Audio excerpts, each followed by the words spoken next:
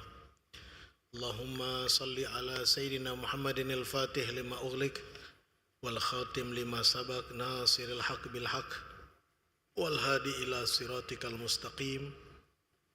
Sallallahu wasallam alaihi wa alihi wa sahbihi haqqa qadrihi wa miqdarihil azim.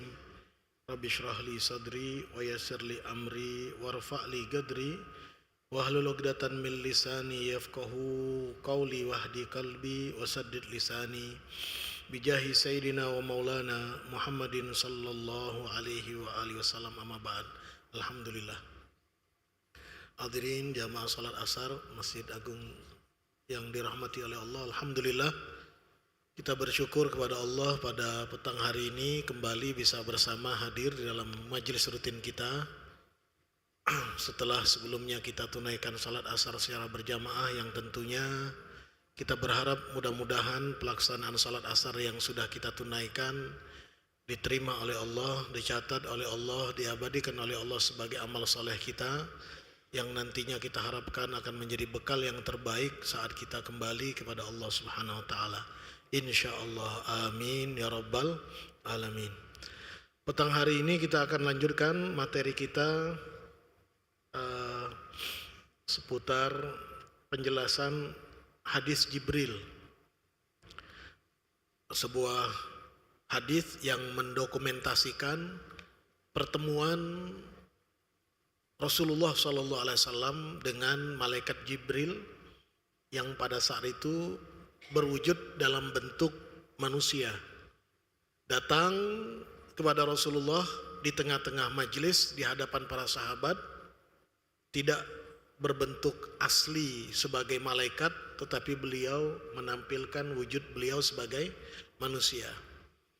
Seperti yang sudah sempat kita uraikan beberapa waktu yang lalu, ada beberapa poin-poin yang ditanyakan oleh malaikat Jibril kepada Nabi Muhammad SAW, dan poin-poin tersebut alhamdulillah selama beberapa pertemuan sudah kita uraikan, dan kita memasuki pada poin berikutnya tentang pertanyaan malaikat Jibril kepada Rasulullah mengenai tanda-tanda tibanya hari kiamat. Ya. Sebelumnya Rasulullah ditanya, mata sa'ah, kapan tibanya hari kiamat ya Rasulullah? Maka Rasulullah SAW memberikan jawaban, mal mas'ulu anha bi'alama minas sa'il. Beliau dengan santun menjawab bahwa orang yang ditanya tidak lebih tahu, tidak lebih mengerti daripada yang bertanya. Artinya beliau tidak mau memberikan jawaban secara lugas kapan tibanya hari kiamat, karena memang dalam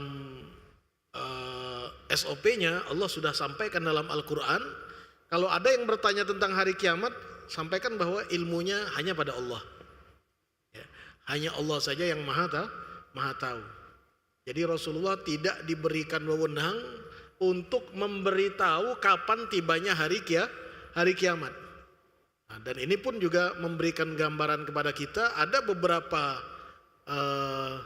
poin di dalam kehidupan beragama ini, mana yang menjadi prioritas, menjadi penting, menjadi mendasar, mana yang tidak perlu kemudian kita usik, tidak perlu kemudian menjadi pertanyaan kita atau menjadi perhatian kita. Ya, jadi sudah ada aturan-aturan mainnya. Jadi ketika Nabi Muhammad ditanya oleh malaikat Jibril, dan ini saya rasa juga mungkin akan menjadi pertanyaan sebagian orang sepanjang masa.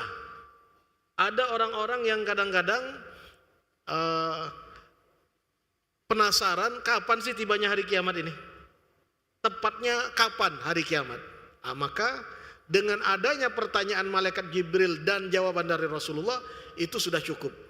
Jadi kita tidak perlu dan tidak ada gunanya juga ya kita tahu kapan tibanya hari kiamat. Ya, mau dia hari apa, tahun berapa, itu bukan wewenang kita, bukan otoritas kita, dan kita pun juga tidak ada kepentingan. Dan bahkan setelah beberapa waktu pun ada seorang yang langsung secara vulgar bertanya kepada Rasulullah, ya, ketika Rasulullah sedang menyampaikan khutbah dengan pertanyaan yang sama, dan dijawab oleh Rasul sallallahu alaihi wasallam ketika dia bertanya, "Mata sa'a ya Rasulullah?" Ya Rasulullah, ini bukan malaikat yang tanya, yang bertanya adalah sahabat yang datang dari pegunungan, orang Badui. Dia bertanya kepada Rasulullah, "Mata sa'a, kapan tibanya hari kiamat?" Maka Rasulullah balik bertanya, "Ma a'adattalaha." Rasulullah luruskan pertanyaannya itu. Beliau tidak jawab. Beliau hanya meluruskan pertanyaannya. Kalau kau mau bertanya, begini pertanyaannya yang benar. Ma a'adattalaha. Ya, hari kiamat itu hari yang pasti. Termasuk rukun iman kita, bahwa kita meyakini akan tibanya hari kiamat. Ya. Maka yang menjadi poin penting, kalau kita sudah yakin hari kiamat, maka pertanyaan yang harus kita selalu munculkan dalam diri kita, ma'adattalaha, apa yang engkau sudah persiapkan untuk tibanya hari kiamat, itu yang penting. Ya, bukan hanya sekedar ingin tahu kapan tanggalnya, kapan tahunnya, ya, itu bukan hal yang mendasar. Yang mendasar itu, ya, adalah ketika hari kiamat tiba, apa yang sudah kita persiapkan. Karena kita semuanya yakin tidak yakin, percaya atau tidak percaya, muslimkah atau orang yang kafir, berimankah dia kepada Allah atau dia ingkar, pasti akan tiba nanti di persidangan hari kiamat. Selesai. Ya, mengenai waktunya itu urusan Allah. Pertanyaan besarnya, ma'adattalaha, apa yang kau persiapkan menyambut tibanya hari kiamat. Nah, ini yang tentunya menjadi pelajaran buat kita kesemuanya. Ya. Kemudian dalam hadis tersebut malaikat Jibril melanjutkan pertanyaannya, karena pertanyaan tentang kapan tibanya hari kiamat itu tidak dijawab oleh Rasul sallallahu alaihi wasallam, ya, kapan waktunya, maka malaikat Jibril bertanya, dan ini pun jadi pelajaran bagi kita supaya mampu membaca tanda-tanda zaman, supaya kita semakin siap. Sesuatu itu kalau sudah ada tanda-tandanya, maka kita bisa baca, ya, maka kita bisa persiapan. Akan beda orang yang tahu akan terjadi gempa bumi dengan orang yang tidak tahu akan terjadi gempa bumi umpamanya. Orang yang tahu hari ini akan turun hujan dengan orang yang tidak tahu sama sekali. Ya, tentu persiapannya berbeda. Nah, kita tidak tahu kapan terjadinya hari kiamat, tapi dalam hadis ini kita diberikan oleh Nabi Sallallahu Alaihi Wasallam, ya, kisi-kisinya, tanda-tandanya. Kapan akan tibanya hari kiamat itu diawali terlebih dahulu dengan berbagai macam tanda. Nah, tanda-tandanya ini ada yang disebut dengan tanda-tanda kecil, ada tanda-tanda besar. Ya, pada pertemuan yang lalu secara global disampaikan oleh Rasulullah sallallahu alaihi wasallam ada 2 poin setidaknya. Antalidal amatu rabbataha. Ini sudah kita bahas. Nanti sahaya perempuan akan melahirkan majikannya, akan melahirkan tuannya. Ini sudah kita bahas. Ini kiasan, ya. Bisa maknanya konkret, nyata, tapi bisa juga maknanya kiasan. Konkret dalam artian nanti di akhir zaman akan berlaku kembali perbudakan, di mana orang yang kalah perang itu kemudian hak hidupnya tergantung orang yang menang perang, sehingga mereka akan diperjualbelikan. Ya, nasibnya akan menjadi nasib budak. Nah, kalau kemudian dia menjadi ummul walad, artinya sama pemiliknya, majikannya, ya, melakukan hubungan badan sampai kemudian dia hamil, maka anaknya ini levelnya menjadi level majikan, meskipun ibunya sendiri masih dalam status budak. Ini bisa saja terjadi dalam hukum begitu. Antalidal amatu rabbata, bahwa akan nanti terjadi lagi di akhir zaman dengan segala macam kericuhan, dengan segala macam konflik yang terjadi, akan muncul kembali tradisi-tradisi perbudakan karena terjadi peperangan-peperangan di mana yang menang mereka yang memperbudak bangsa yang kalah. Ya, ini pandangan sebagian para ulama memaknai tanda-tanda kiamat yang pertama, akan terjadi banyak peperangan dan kemudian tradisi perbudakan berlaku kembali. Ada makna yang kedua, sebagian para ulama memaknai maksud akan lahir seorang budak perempuan akan melahirkan majikannya. Ini adalah kiasan. Kiasan tentang apa? Kiasan akan banyaknya kedurhakaan anak-anak pada orang tuanya di akhir zaman. Ya, tanda-tanda hari kiamat di akhir zaman ini ketika seorang ibu ya yang bersusah payah melahirkan anak-anaknya, merawatnya, mendidiknya, membesarkannya, ketika anak ini dewasa dia memperlakukan ibunya tidak ubahnya sama seperti hamba sahaya. Ya, ini pun juga bisa terjadi. Dan ini sebagian para ulama mengatakan inilah cerminan bagaimana terjadi pergeseran etika, terjadi pergeseran peradaban, terjadi pergeseran akhlak di akhir zaman di mana anak memperlakukan orang tuanya tidak ubahnya sama seperti budak. Ya, sehingga banyak terjadi kedurhakaan yang terjadi di akhir zaman.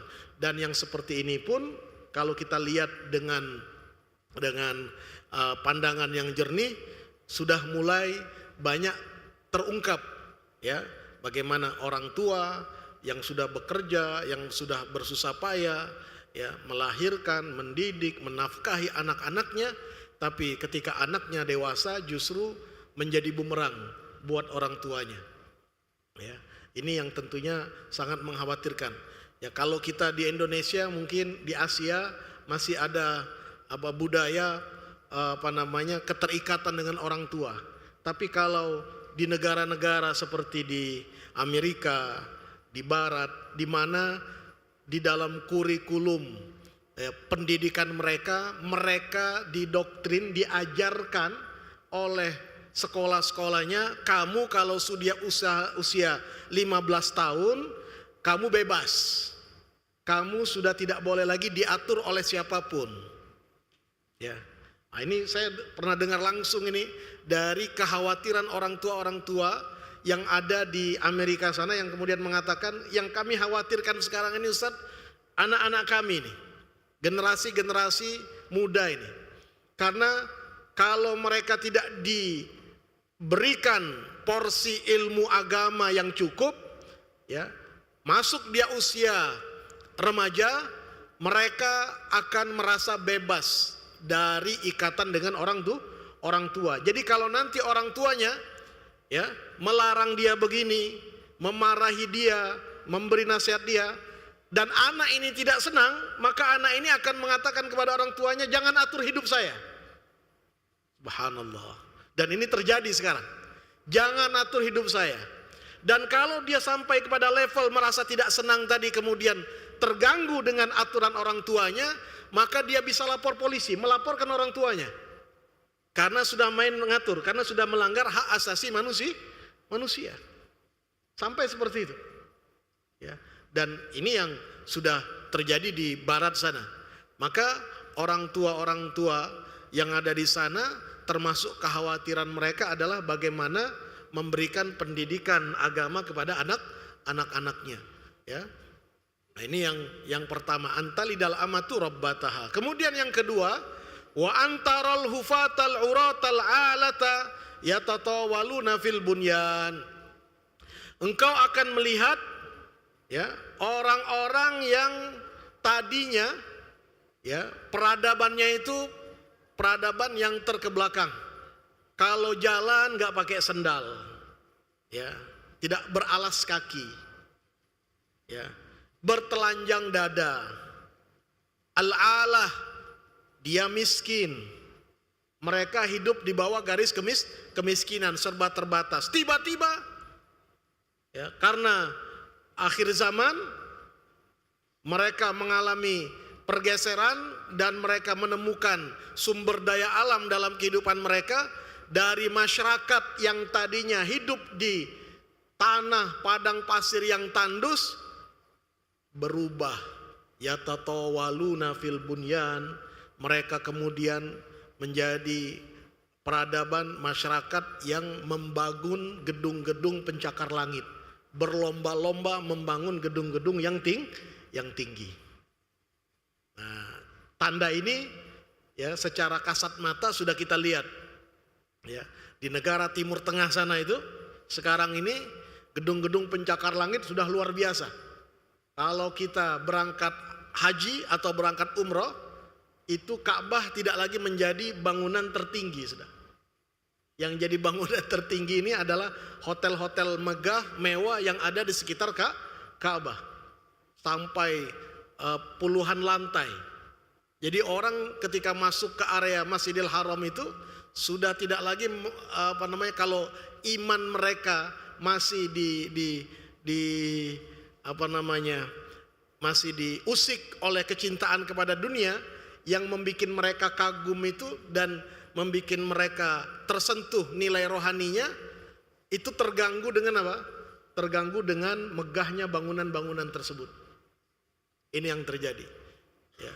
Dan pada masa Nabi SAW ketika Nabi menyampaikan hal ini, ya, masyarakat mungkin tidak terbayangkan, para sahabat, bahwa di daerah yang tandus, yang air pun pada masa itu susah, ya, yang disebut pada masa itu masa kendaraannya adalah onta, tiba-tiba mereka menjadi masyarakat yang kemudian berlomba-lomba membangun bangunan-bangunan gedung-gedung yang tinggi, ya.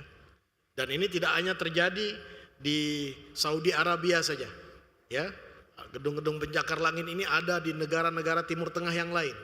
Bahkan mungkin 100 tahun yang lalu belum pernah terfikir itu mereka akan membangun seperti itu. Baru kemudian setelah kurang lebih tahun 60-an, 70-an ditemukan sumber daya alam berupa minyak yang ada di tanah atau di bumi mereka, barulah kemudian dieksplorasi dan itu menjadi sumber pendapatan bagi negara-negara tersebut, dan mereka dengan pesat membangun negara mereka masing-masing, ya, berlomba-lomba membangun setinggi-tingginya gedung sebagai bentuk simbol kebanggaan. Yatatawaluna fil bunyan. Ya. Ini sebenarnya cerminan kondisi ini, cerminan dekatnya tiba hari kiamat, ya. Nah, tanda ini disampaikan oleh Rasulullah sallallahu alaihi wasallam. Nah, berikut disampaikan oleh Al-Habib Zain bin Ibrahim bin Smith. Ada, kalau diklasifikasikan dari hadis-hadis Nabi besar Muhammad, ya, kalau kita baca hadis-hadis Rasulullah dari kitab-kitab hadis, beliau kemudian menyimpulkan dalam kitab ini tanda itu ada dua macam. Ada tanda kecil, sughra, ada tanda besar yang mencerminkan akan tibanya hari kiamat. Kita akan bacakan di sini beberapa di antaranya. Wa warada aidan, diriwayatkan juga, anna min asyrati saati sughra, termasuk tanda-tanda hari kiamat yang kecil, ya, kathratul harji wal marji, akan terjadi banyaknya gesekan-gesekan, ya, ikhtilat. Ikhtilat di sini bisa diartikan pertukaran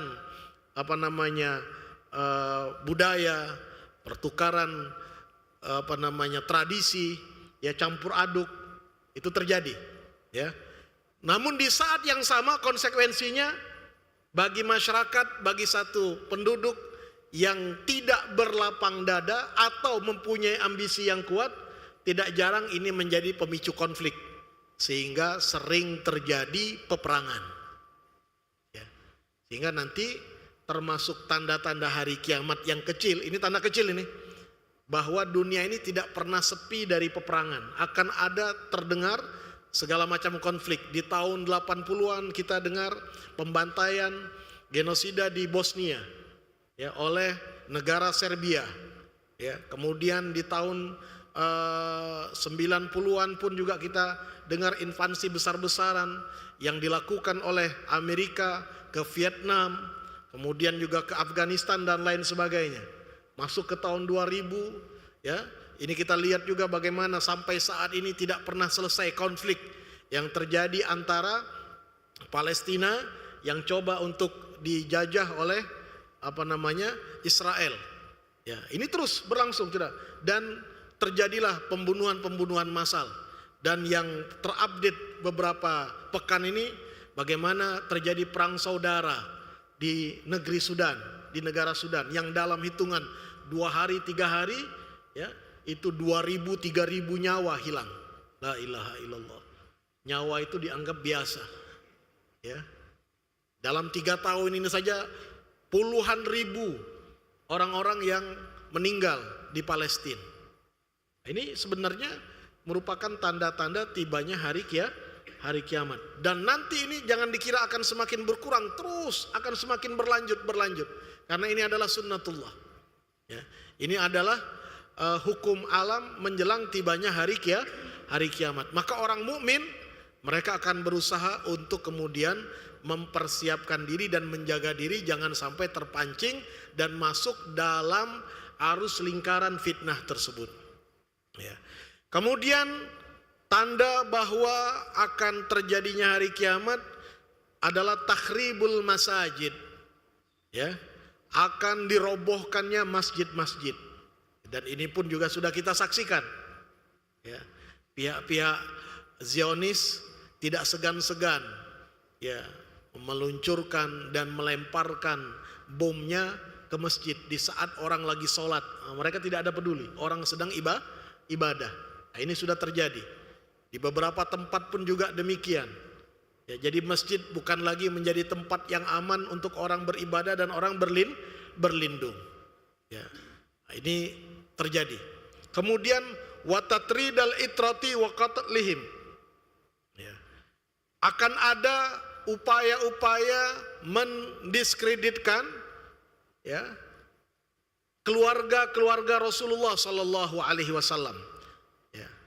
Yang dalam hal ini adalah keturunan beliau.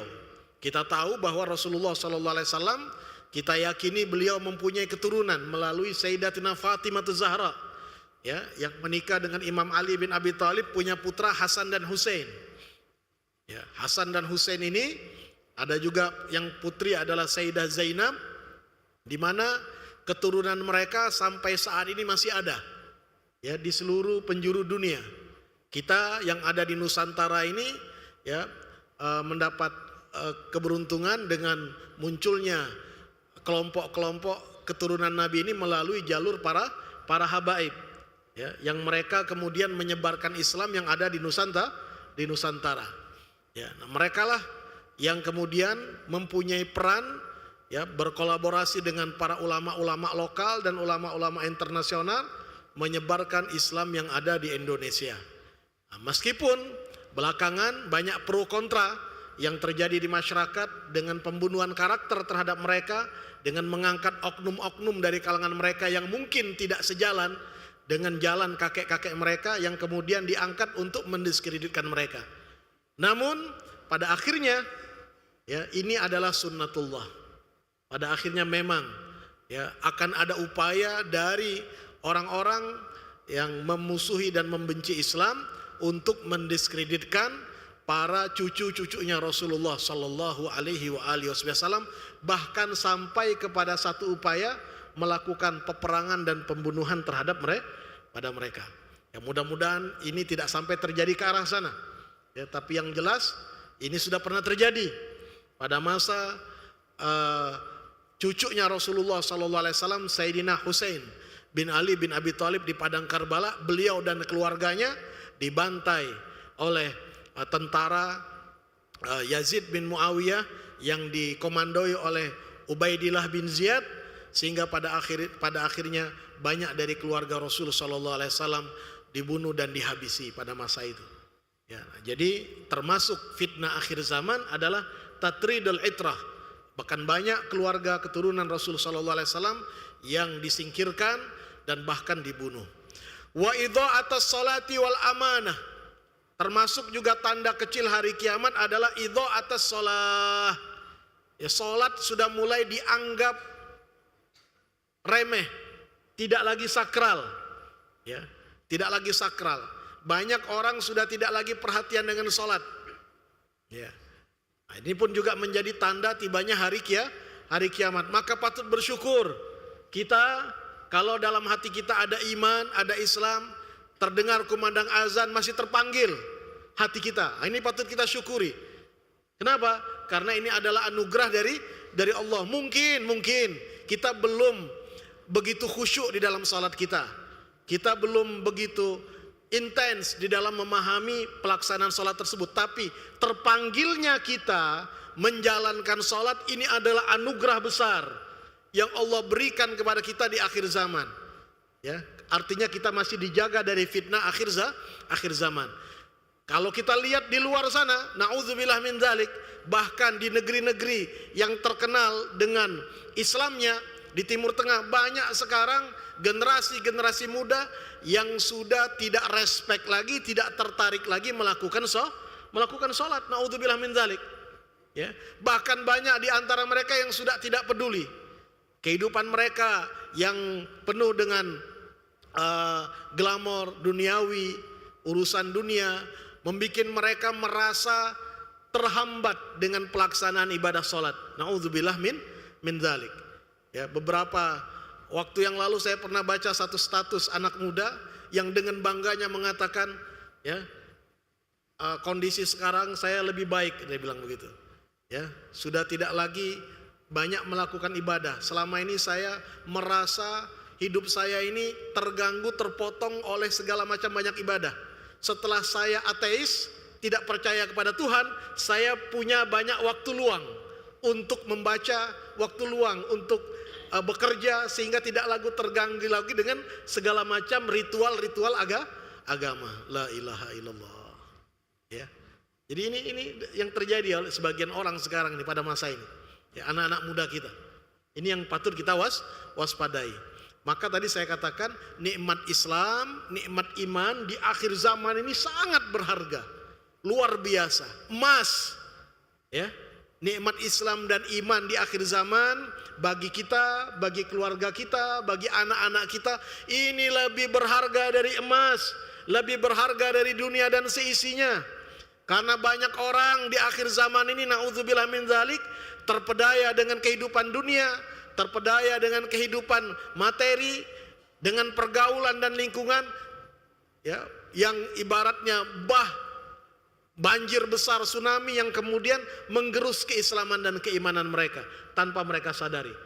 Sehingga na'udzubillah min dzalik, banyak di antara manusia mati di akhir zaman ini dalam keadaan tidak beragama, tidak beriman, tidak percaya kepada Allah. Jadi kalau kita di akhir zaman ini, alhamdulillah, ya, masih ada keinginan ibadah, keinginan sholat. Nah, ini patut kita jaga, kita pelihara, jangan dibiarkan. Ya, maka ketika ada kumandang azan, sambut. Walaupun mungkin kita akui kita ini masih males-malesan, masih berat, tapi masih ada sentuhan, masih ada rasa, ada keterikatan dengan azan, dengan sholat. Wah, ini nikmat yang sangat besar.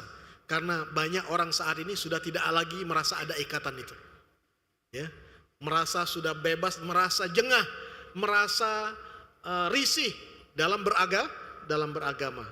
Ya, sementara maaf di barat sana, di Eropa sana, di Amerika sana terjadi mulai banyak pergeseran. Mereka sudah sampai kepada titik jenuh tidak bertuhan atau bertuhan dengan Tuhan yang tidak logik. Ya, gereja banyak ditinggalkan, gereja banyak nganggur, tidak lagi ada penganutnya. Ya, maka mereka ada yang menjadi ateis dan ada pula yang berbondong-bondong masuk Islam. Di masjid-masjid yang ada di Amerika, yang ada di Eropa, itu setiap Jumat ada saja yang masuk Islam. Subhanallah.